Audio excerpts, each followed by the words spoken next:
Sinta! Hindi ko rin mawari aking giliw. Ako may nagugulumihan ng tin. Mabuti pa bumalik ka na, Sinta. Baka masilayan ka pa nila. Hindi. Hindi ako babalik hanggat hindi ko napapanayam ang ating apo. Hindi na niya tayo ginalang. Maging ang ating sariling pamamahay. Diyan ka lamang, ha? Naningning, Sinta! Huwag ka magpadalos-dalos!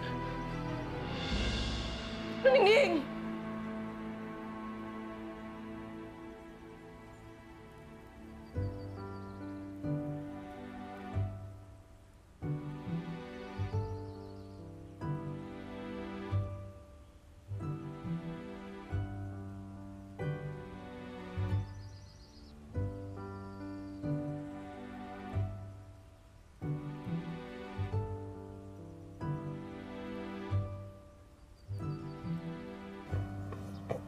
Oh my... Lelang?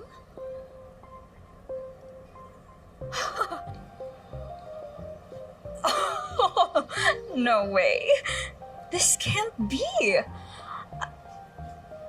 Paano ka nakapasok dito and why do you look like that?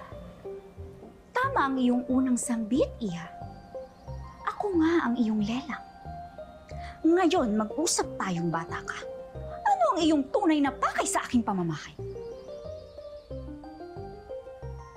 Love, yung... Oh my gosh! Love! Siya yung nasa painting, di ba? Ako nga. At ikaw, hindi ka na nahiya. Ni hindi mo man lamang pinagkaingatan ng aking kasangkapan. Hold on.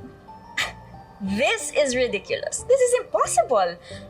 There must be an explanation here.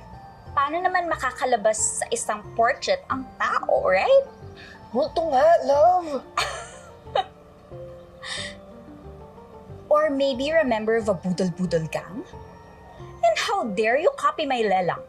Anong budol-budol ang iyong isinasambit? Okay. There's only one way to find out kung totoo nga to. I-check natin yung portrait. And you are coming with us. Ako ba'y inuutusan mo, aking apo? Ang sarili mong lelang? Sa aking sariling pamamahay? If this is some kind of scam, I swear, ipapakulong kita. Now let's go! Ay, tingnan mo nga ako. Love!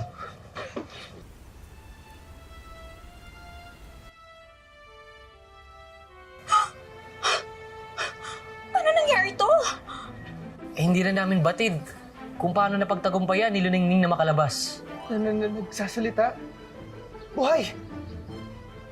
Love, parang nahihilo yata ako. Apo! Love! Aking apo! Nakalabas na ako sa larawan, Sinta! Tunay ka riyan, aking giliw. Tara na, ipasok natin siya sa loob ng tahanan. Abay, kanina ka pa, iho. Hindi, wastuyang panay-panay ang hawak katapos mo sa aming dalaga. Pero, tumutulong lang ako magbuhat. Tama ang winika ni Luningning, binata. Ang isang babae na narapat mong respetuhin. Lalo na ngayon wala siyang ulirat.